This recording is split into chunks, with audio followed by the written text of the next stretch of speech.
Welcome back, welcome back, welcome back, welcome back. Welcome back, you guys. If you're tuned in, I want you to know that you are very much appreciated. As you most probably know, my name is Kuzaishi and I'm very passionate about worship. But today I'm going to be talking about myself. I've noticed that most people think I'm this overly spiritual being, and they think that they can't relate to me, or they think I'm out of touch. But matter of fact, like, I also want you guys to be able to relate to me as a person before you relate to me as an artist. I want you to relate to my music because of my experiences. So I hope by the end of this little short session you'll be able to know me better. The first thing you most probably didn't know about me is I am stiff.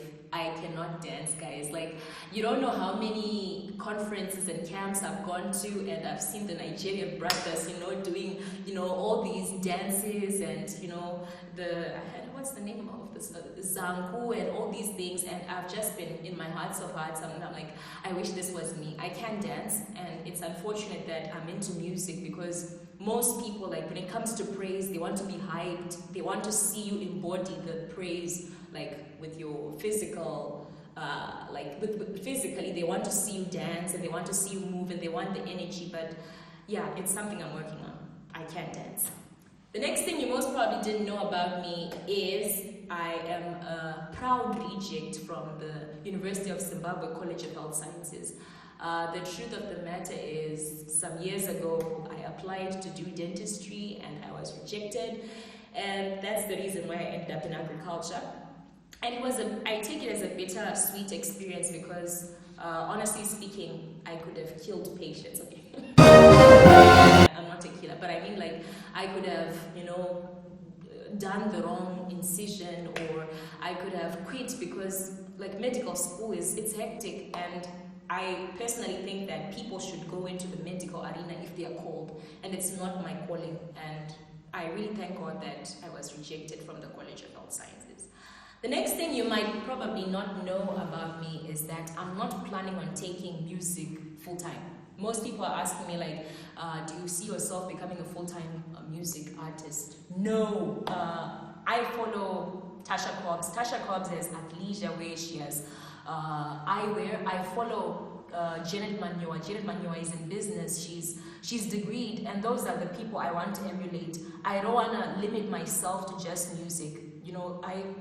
I personally feel like inspiration and creativity comes in leaps and bounds. So if I'm practicing agriculture somewhere as an animal scientist, if I'm writing newspaper articles, I can come back with enough inspiration to feed into my music. But if I'm just limiting myself to just music, it's easy for me to experience writer's block. Like, I can't sing, or I can't write any songs or write any music because I have limited the areas that I can get inspired. The next thing you most probably don't know about me is I'm an animal scientist by profession. Yes, I'm an animal scientist by profession. These hands, as you see them, have skinned carcasses. These hands have stunned cattle. I've graded tobacco. Yeah, basically, I am into agriculture, and my best experiences as an agriculturalist is on farm with the farmers, on station, and I really, really love my career. I'm very passionate about that. The next thing you most probably don't know about me is I enjoy debating. I was debate vice president in high school, and I enjoy when people don't just take everything that I have to say, like, if I say this, and people are like, yeah, no. I actually enjoy it when people have opinions of their own, and they are not afraid, and they are confident to actually express them to me. And I think much is learned when people are actually sharing their opinions and not suppressing them. So I think that opinionated people are very interesting. The next thing you most probably don't know about me is I have walked 14 kilometers before. Yes. Let me tell you the story. Like, I was in high school, and it was during the time of hyperinflation, and I remember I spent some of my bus fare, and I came back to the bus station, and I heard that the bus fare had tripled in the same day. And there was nothing I could do because the conductors and the bus drivers, they were not taking sympathy that day. So I had to walk from the CBD to where I live, which is in Hatfield. And yeah, I did not take any shortcuts. I reached home, and the first thing I did was I slept. So I have walked 14 kilometers. What I can say is necessity is the mother of skill, as they say. The next thing I'm most sure you don't know about me is I am a writer. Like I enjoy writing music more than I enjoy singing. Like I love it when people do covers where they actually take the music and they make it their own, and they perhaps add a new verse, or they change the chorus, or they change the timing or the tempo, or there's that element of originality. And I think I enjoy writing music more. And I don't know, like in the future I would want to collaborate with other artists, maybe write songs for them, not necessarily sing them, but write for them, because it's also a source of income.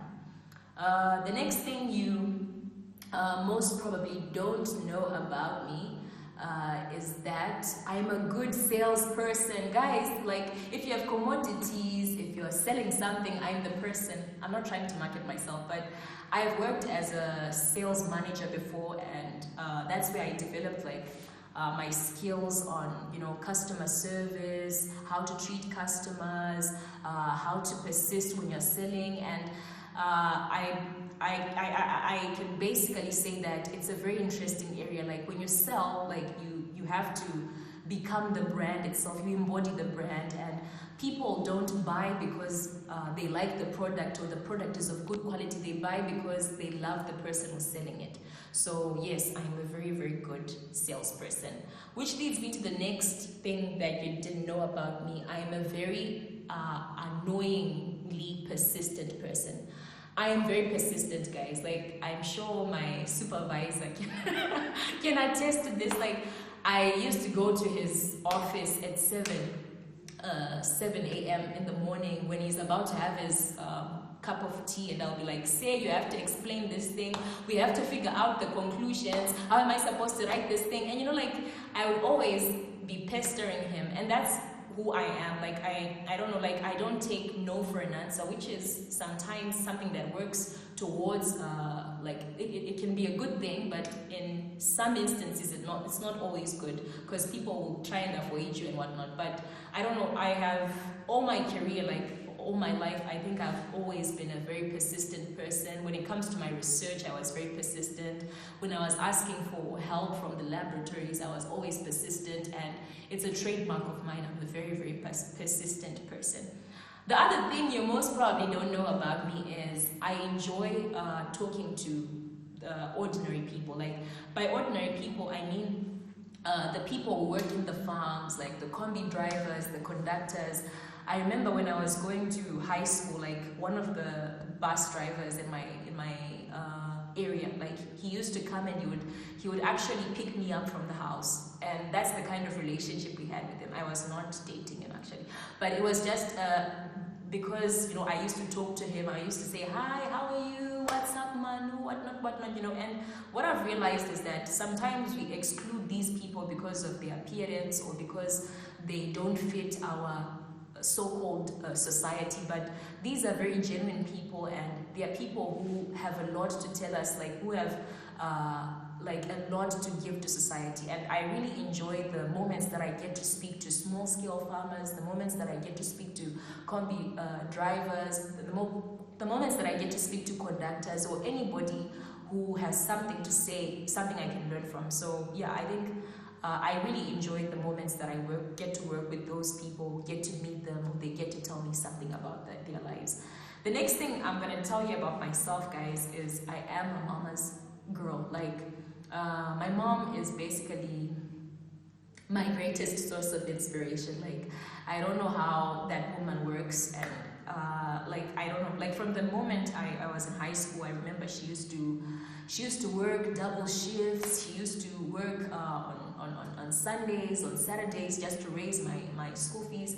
And she is so handsy. Like, she can sew, she can cook, she can bake, she can knit, she can do madoiri, all these things. And she's so versatile. And I don't know, like I I love my dad as well, but my mom is like such a strong source of inspiration for me, and I really, really appreciate her and all that she has done for me. And I don't think I would have been the person that I am if it wasn't for her. So yeah, I'm very grateful for her. Thank you so much, guys, for watching this short video. I truly appreciate you, and I hope that this small video has helped you to know me better and to actually understand like the kind of person that I am. God bless you. Continue to shine, and